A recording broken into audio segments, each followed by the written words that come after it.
అవి ఏం పేరే? నా పేరు శ్రీకాంత్ అన్న. ఏం చేస్తుంటారే? నేను కూరగాయలు అమ్ముతుంటాం సార్.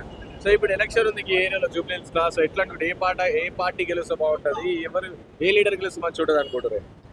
అయితే అన్న మేము ఓయూ క్యాంపస్ లో కూరగాయలు అమ్ముతున్నాం. అమ్ముతున్న సందర్భంలో మన మైపాల్ యాదవ్ అన్న కలిసి మా మేడం ఇంటర్వ్యూ తీసుకున్నాడు. పాట అంటే మీరు ఇంత బాగా పాడుతారు కదా, అంబేద్కర్ పాట, పూలే పాట, సావిత్రిబాయి పూలే పాట, ఇట్లా అమ్మ పాట, అరే ఇంత మంచి గొంతున్నదక, నువ్వు ఆ నవీన్ అన్న ఇట్లా మీద పాట పాడంటే అన్న తప్పకుండా పాడతామని నేను పాట రాయడం జరిగింది. దానికంటే ముందుగా తెలంగాణ ఉద్యమంలో కీలకంగా పనిచేసిన నేను తెలంగాణ రాష్ట్ర సాధనకై సాధన కళా బృందం పెట్టి పల్లె అమరుల్లో సూపాలు కట్టి ధూమ్ధాములు పెట్టి కష్టపడ్డామన్న. ఒక చిన్న పల్లవి వాడతా. వీరుల్లో వీరుల్లారా, అమర వీరుల్లారా, తెలంగాణ గడ్డ మీద ముద్దు బిడ్డల్లారా, ఓ వీరుల్లారా, ఏ తల్లి కన్నా బిడ్డల మా కంటి పాపై మా చీకటి పల్లెల మీద పడిచే పొద్దయినారా, ఓ వీరుల్లారా. ఈ వీరత్వాన్ని చూసి, ఈ అమరత్వాన్ని చూసి సోనియా గాంధీ తెలంగాణ ఇవ్వడం జరిగింది. అదే సందర్భంగా ఆర్టికల్ 3 బాబాసాహెబ్ అంబేద్కర్ రాజ్యాంగంలో పొందుపరిచింది కాబట్టి తెలంగాణ రావడం జరిగింది. ఇట్లాంటి తెలంగాణ వచ్చిన అమరత్వాన్ని, తెలంగాణ అమరులు అయినటువంటి తెలంగాణ తీసుకొచ్చి ఆయన మన కేసీఆర్ చేతులు పెడితే ఆయన ఏం చేసిండు? తాగుబోతు తెలంగాణ చేసిండు. బంగారు తెలంగాణతోనే ముండమోపుల తెలంగాణ అయింది. మీరు ఆ గ్రామాలకు వెళ్ళి ఆ విధవరాన్ని అడిగితే అనొద్దు, బాధ అవుతుంది నాకు. ఎందుకంటే ఆ మద్యం తాగి ఏరులై పారుతా ఉంటే వాళ్ళు తాగి ముండమోపులు అయిన అనకపోతే బాధ అనిపేదానా? అన్న మా అక్కకి ఇట్లా ముండమోపు అయింది. నిజం ఇది. ఆ బాధతో నేను ఇప్పుడు మాట్లాడుతున్నా. అంటే తెలంగాణ కోసం ఇంత కష్టపడ్డా మీరు, మన బతుకులు ఇంకా మారలే, ఇంకా ఆనే కూరగాయల మీకు అడిగే ఉన్నాయి ఇంకా అట్లా. అందుకన్నా మేము ఇంత కష్టపడ్డా, మేము అందరు తెలుసు అక్కడ ప్రజలే ఇచ్చారు బిరుదు తెలంగాణ పాటల జంగే అని.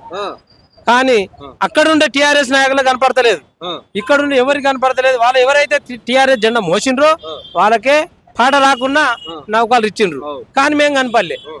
సరే కేసీఆర్ కనపడకపోవచ్చు, స్థానికంగా నాయకులకైతే ఉన్న తెలుసు కదా. మరి ఈయన ఇంత పెద్ద ఉద్యమకారుడు అమరేలు స్థూపాలే కట్టిండు. రేవంత్ రెడ్డి గిట్ల ఊర్లో గిట్ల మేము కట్టినాం అమరేలు స్థూపాలు. అప్పుడు ఎల్లికల్లా కట్టినాం, ఎన్నో గ్రామాలలో అమరేలు స్థూపాలు కట్టినాం కానీ మాకు ఇప్పటికీ లేదు. ఈ సందర్భంగా నాకు ఇప్పుడు కాంగ్రెస్ పార్టీ ఇల్లు వచ్చింది. మా ఊర్లో నలుగురికి నౌకర్లు వచ్చినాయి, ఇందిరా మిల్లు వచ్చింది, ఆల్రెడీ బునాది పోసిన. కాబట్టి ఈ విధంగా ఈ ప్రాంతంలో తిరుగుతున్న సందర్భంలో ప్రజలు ఇచ్చిన ఫీడ్బ్యాక్ తోనే ఈ గడ్డ మీద, జూబ్లీహిల్స్ గడ్డ మీద కానీ ఇక్కడ మన బోరబండ ఈ ప్రాంతంలో కూరగాయలు అమ్ముతున్న సందర్భంలో వాళ్ళు ఇచ్చిన ఫీడ్బ్యాక్ తోనే నేను పాట రాయడం జరిగింది. అంటే మీరు కూరగాయలు అమ్ముతున్న క్రమంలో ప్రజలు ఏం మాట్లాడుతున్నారో విని తెలుసుకొని ఇంకా దాని వల్ల మీరు పాట రాసిన. ఇప్పటికి నేను మన నవీన్ యాదవ్ తెలియదు, ఎందుకంటే ఒక బీసీ బిడ్డ, మన బిడ్డ. తప్పకుండా బీసీ వాదం గెలవాలి, బీసీలు గెలిస్తేనే ఈ రాష్ట్రాన్ని మంచిగా ఉంటది. కాబట్టి ఈ పాటను, నేను రాసినటువంటి పాటను మా మిసెస్, నా జీవిత సాహచర్యాన్ని రేణుక గారు వాడతారు. కలిగినోళ్ళ ఇంట్లో బుట్టి కడుపేదల చూసినావు, ఆకలి అయినోళ్ళకేమో అన్నదాతవైనావు, పేద ప్రజల ప్రాణమంటివో మానవీనన్న, పేద బతుకు మారాలన్నవు మానవీనన్న. జూబ్లీహిల్స్ గడ్డ మీద గర్భిణి స్త్రీలందరికీ శ్రీమంతం చేసినావు, పెద్దన్నవైనావు, పసిపిల్లల అందరికీ అన్నప్రాసన చేసి, జూబ్లీహిల్స్ పిల్లలకు అక్షరాభ్యాసం చేసి, మాకు తోబుట్టువైనావన్నో మానవీనన్న, మా పిల్లలకు మేనమామవైనావన్నో మానవీనన్న. బీఆర్ఎస్ నాయకులు నిన్ను చూసి ఓర్వలేక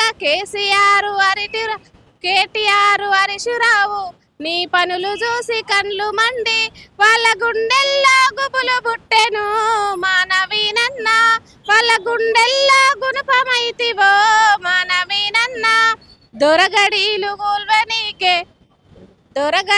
గూల్వనీకే బీసీలంతా ఏకమై, జూబ్లీహిల్స్ గడ్డ ప్రజలు నీ జెండ బట్టి కదులుతుండ్రు, నీ గెలుపే లక్ష్యముగా ఒక్కటై వచ్చినారు, మా బహుజనుల బంధువు నీవు మానవీనన్న. నీ గెలుపే మా అంతిమ విజయం మానవీనన్న, గెలుపే మా అంతిమ విజయం మానవీనన్న, గెలుపే మా అంతిమ విజయం మానవీనన్న.